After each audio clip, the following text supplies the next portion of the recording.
Yang normal ini ya suhu mesin ya? Ya. Ya itu sekitar 82 atau 85 sampai 90-an itu Normal. dia kan bisa terbaca lewat jalur situ aja, DLC itu aja.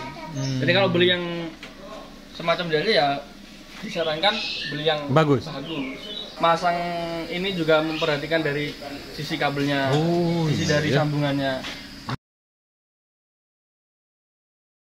Assalamualaikum warahmatullahi wabarakatuh, Sobat AHpedia, selamat pagi. Kita berada di bengkel kesayangan kita, AHA Motor, Yogyakarta. Tidak jauh dari pusat kota atau dari terminal Yogyakarta ada AHA Motor. Di sini ada Mas Ardi, tapi beliau masih sibuk. Kita cari yang lain aja ya, sementara. Baik, Sobat AHpedia, yang punya masalah sering kita bahas adalah mobil yang overheat ya. Nah, biasanya overheat ini banyak disebabkan kita nggak tahu nih, sambil jalan rupanya ampernya sudah tinggi. Nah, bagaimana solusinya biar kita tahu berapa derajat kenaikan dari mesin tersebut dan berapa suhu dari mesin tersebut saat ini. Nah, kita langsung tanya Mas. Ayo, sampai lupa Pak namanya Pak. Mas Nova. Jarang ketemu ya Pak ya? Jarang ketemu, ketahuan ini. Iya. Baik Mas Nova. Iya Pak.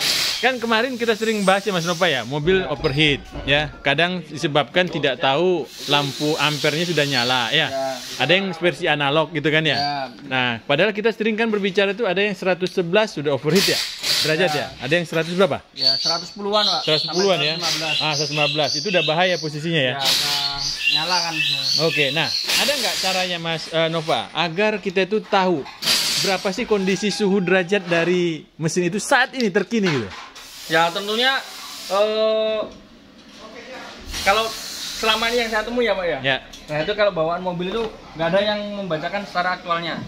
Oh Nah, iya. jadi adanya yang model ini jarum, balok gitu, ada yang model jarum, atau mungkin malah nggak ada, tapi tiba-tibanya nyala overheat dia merah. Nah gitu. Nah. Merah seperti itu.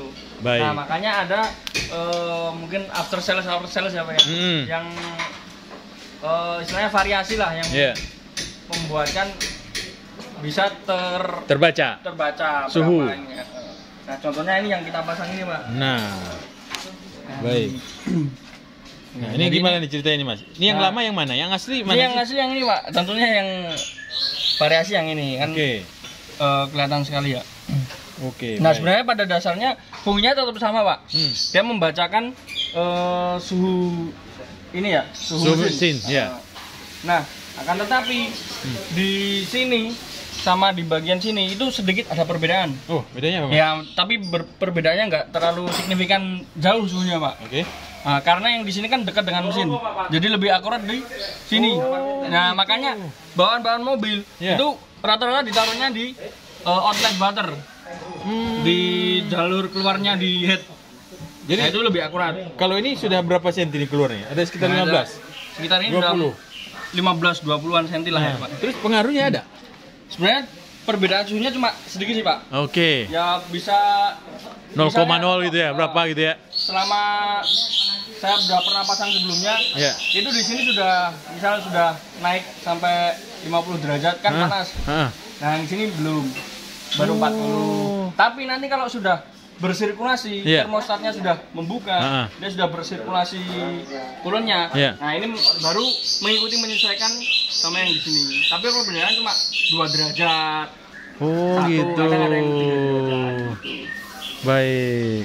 Nah itu permasalahan berarti karena ini dia paling dekat dengan saluran air keluar. Ya. Nah jadi yang lebih akurat kan sini karena dia kan panasnya lebih spesifik ke mesin, lebih dekat ya kan. Baik. Nah, diharapkan dengan adanya suhu udara yang yang real, yang bisa dilihat langsung oleh pengendara. Itu apa Mas? Apakah kita berarti dia harus tahu juga ya di mana suhu derajat yang normal dan tak normal?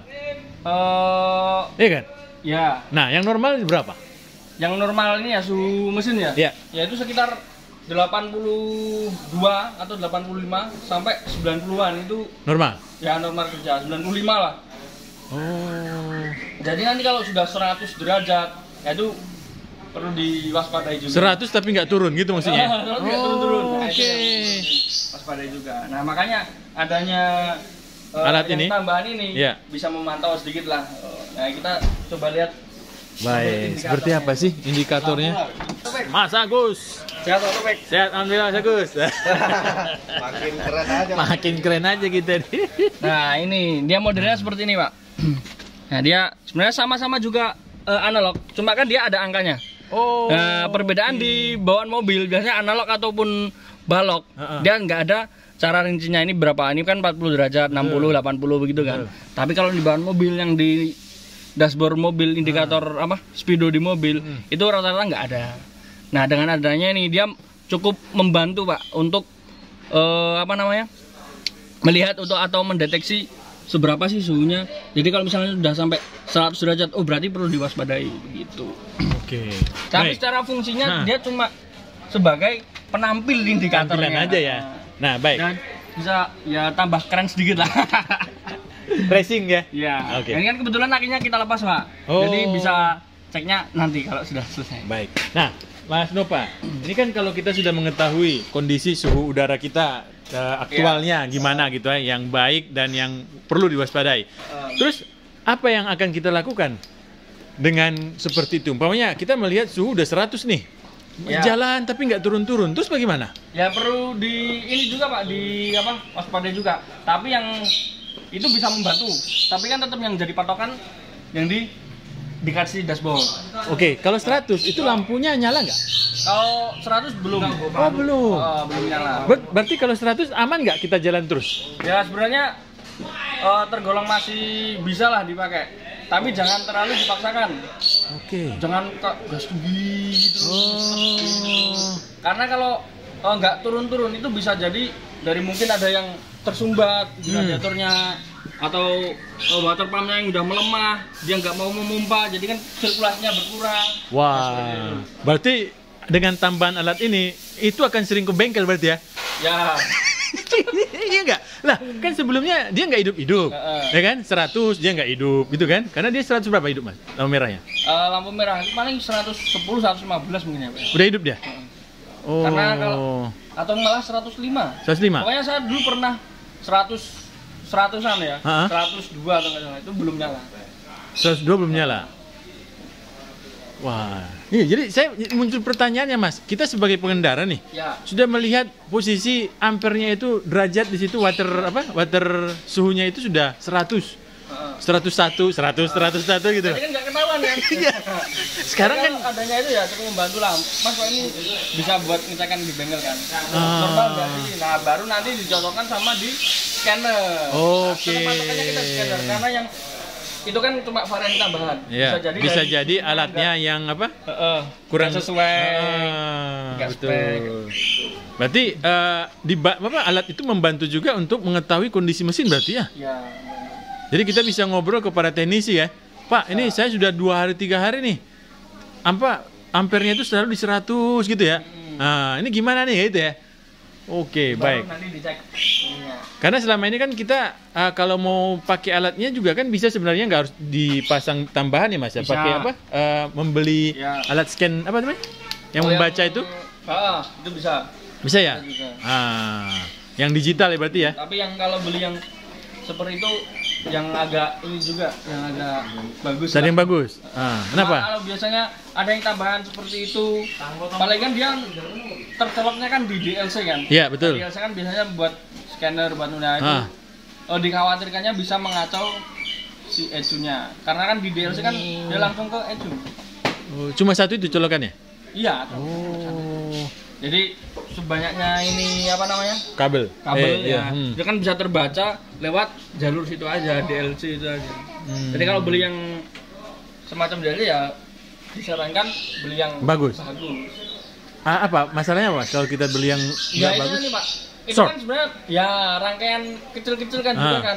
Dia kan ditancapkan di situ, baru nanti bisa lewat Bluetooth, lewat HP. Iya, betul. Kan. Disarankan yang terpercaya, yang teruji gitu, yang banyak testimoninya lah. Oke. Nah, dikhawatirkan kalau misalnya teriming-iming harganya murah, itu nanti malah nge-short kena di panas kan, itu ya. Tapi kan juga tahu sendiri kan.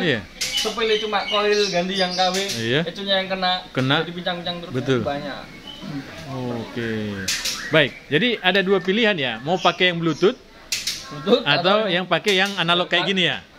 Ya, benar. Kalau analog kayak gini tambahan. Nah, terus proses pasangnya bagaimana, Mas Nova? Di mana dipasang nih? Dibolong? Iya, dipotong aja, Pak. Potong. Berarti pipanya ya? Terus kalau beli kan set sama ininya kan. Nah, jadi tinggal pasang aja. Jadi diklaim ya? Itu udah sama klaimnya itu berarti? Ya, udah sama klaim. Jadi masangnya cuma kayak gini Sobat Topedia, dipotong, habis dipotong dimasukkan ke ada pipanya berarti ya, jalur pipa gitu ya. Jalur pipa. Terus ini kan ada kabelnya juga bawaannya kan. Jadi tinggal udah pasang-pasang aja, Pak. Nah, terus kabel ini ditarik ke mana? Ke indikatornya tadi. Tinggal yang di indikatornya dikasih power kan. Oh, tambah powernya. Oke. Baik, Sobat Topedia, yang menarik dari tambahan alat ini, kita mengetahui berapa kondisi suhu ya, suhu mesin. Setiap hari kita pakai, apakah di jalan di kota ya? Di kota kita tahu suhunya, di mana lagi? Jarak jauh bagaimana ya, di jalan tol bagaimana, tanjakan bagaimana gitu ya. Mengandalkan dari indikator di Speedo, kadang-kadang kita nggak terlalu memperhatikan ya, Pak. Betul. Fokus mengemudi, tahu-taunya apalagi yang digital itu, yang apa namanya? Analog atau yang digital naik begini kan nggak standar. Oke. Baik. Nah, Mas Nova, bisa dikasih tahu nggak ke Sobat Topedia? Kalau misalnya sudah melebihi 100, ya disarankan berhenti dulu, cek dulu apakah airnya berkurang ataukah malah kosong. Kalau di bawah 100 kita melakukan jalan aja. Oh, jalan aja. Jalan aja, Pak. Oh, karena kipas radiator itu, bahkan kipas radiator nyala itu sekitar di 95-98, itu mendekati 100. Nah, itu baru nyala high-nya. Oke. Berarti kalau pakai AC ya, itu baru nyala high-nya. Tapi kalau non AC biasanya low dulu. Berarti kalau dia sudah AC 100 berapa tadi? 98. Berarti kalau hidup kipasnya dia turun tuh ya? Ya turun, harusnya turun. Kalau nggak turun? Karena itu udah cek dulu. Oh. Dulu apalagi malah naik terus. Ya, cek dulu. Ininya, apa? Sistem pendinginannya. Baik, berarti kalau begitu Mas, ini ada manfaatnya atau biasa saja dengan penggunaan alat ini menurut Mas? Tentu ada manfaatnya, Pak. Buat sebagai ini apa namanya, membantu pengukur suhunya. Jadi untuk mempermudah inilah cara aktualnya. Tapi jangan jadi patokan. Padahal yang standarnya itu kan yang lebih ini dashboard. Ya, teruji lebih terpercaya sih. Itu cuma buat membantu. Jadi kalau misalnya sebenarnya membantu kekhawatiran juga sih, Pak. Jadi kalau tahu 100 gimana? Padahal sebenarnya kalau 100 dia masih jalan. Nah, itu yang harus dikasih tahu kan, Mas, agar tidak salah persepsi kan. 100 nih, gitu kan. Dia jadi malah khawatir. Kalau di bengkel baru dicocokkan sama si aktualnya. Sama dicek sistem pendinginannya kan. Kalau misalnya dia naik terus, kipasnya sudah nyala, apakah dia turun? Kan bisa jadi si alat ini, Pak. Bisa jadi dia turunnya lambat. Oh, suhu iya indikatornya. Bacanya ya? Iya, bacanya lambat. Gitu. Baik. Nah, bagusnya memang alat ini dites sambil menggunakan Scanner ya. Jadi nanti kalau kita sudah pasang, kita cek scanner juga. Benar. Baik. Tapi yang penting ini menambah pengetahuan kita terhadap suhu mesin ya. Karena sebelumnya tapi modelnya yang lain lah, yang bukan yang seperti itu. Tapi ya secara basic sama. Oh, gimana? Cuma nambah power, terus dikasih indikator ini, udah 95 itu udah nyala. Maksudnya nyalanya itu di indikatornya yang monitor kecil itu, dia udah bunyi. Padahal baru 95. Baru 95. Di scanner. 95 itu kipasnya kalau di Grand Livina ya, Livina itu belum nyala. Baru 98. Wah. Naik 98 saya agak lupa. Tapi kan tetap ada bunyinya. Tapi kemarin pelanggannya udah dikasih tahu juga. Sudah kita video kan aktualnya segini, sebenarnya segini. Kalau suhu awal nyala segini, dia sudah naik duluan di scanner, tapi yang di sini masih di sini dulu. Tapi kalau udah 80 derajat kan sudah sirkulasi tuh. Nah, dia baru mau mengikuti perbedaan 2 derajat. Berarti kalau turun juga dengan pengetahuan beliau itu ada kelebihan dan kekurangannya ya. Jadi itu baru 98. Oh, itu 98 di sana, di sini baru 9 berarti? udah 100 ya? Ya. Di sana ya. Oke, baik. Sobat Apedia, silakan yang ingin memasang alat ini, alat tambahan untuk mengetahui aktual dari suhu mesin kita berapa. Untuk alatnya kita nggak jual ya, karena ini dibawa ya, bawa sendiri. Kita cuma bantu pasang Sobat Apedia. Nah silakan kalau ingin masang ya kayak ginilah modelnya. Terus ada kabelnya, terus di indikatornya, pembaca indikator diletakkan di depan dashboard. Nah mudah-mudahan bermanfaat video ini. Tapi ingat jangan nambah khawatir ya. Dengan melihat suhu mesin. Ya, harus tahu di mana suhu aman. Plus minusnya juga. Betul. Kita siap pasang bantu di sini di AHA Motor. Silakan datang, hubungi, ada Mas Nova dan kawan-kawan, ada Mas Sardi. Mudah-mudahan bermanfaat. Ada tips Mas Nova untuk kawan Apedia pagi ini? Yang pertama perlu diketahui juga ya Pak ya. Kalau misalnya masang ini juga memperhatikan dari sisi kabelnya, sisi dari sambungannya. Nah ini kan sebelumnya sudah banyak tambahan ini. Oh iya, banyak tambahan Sobat Apedia. Nah ini nanti Mas sambung kemana nih? Cari apinya? Ya itu dari dalam Pak. Oh dari dalam. Baik, makasih Mas Nop. Siap Pak, sama-sama. Mudah-mudahan bisa membantu. Lama kita juga tidak bertemu juga ya Pak ya. Iya benar, lepas kangen lah nih ya. Iya. Oke segitu aja Pak. Baik. Mungkin kurang lebihnya mohon maaf. Jangan lupa tinggalkan di kolom komentar untuk kita sharing-sharing nanti sama Mas Erwin ya Pak. Iya baik. Jarang ketemu juga Mas Erwin. Iya, ntar kita cari dia ya. Assalamualaikum warahmatullahi wabarakatuh. Waalaikumsalam warahmatullahi wabarakatuh.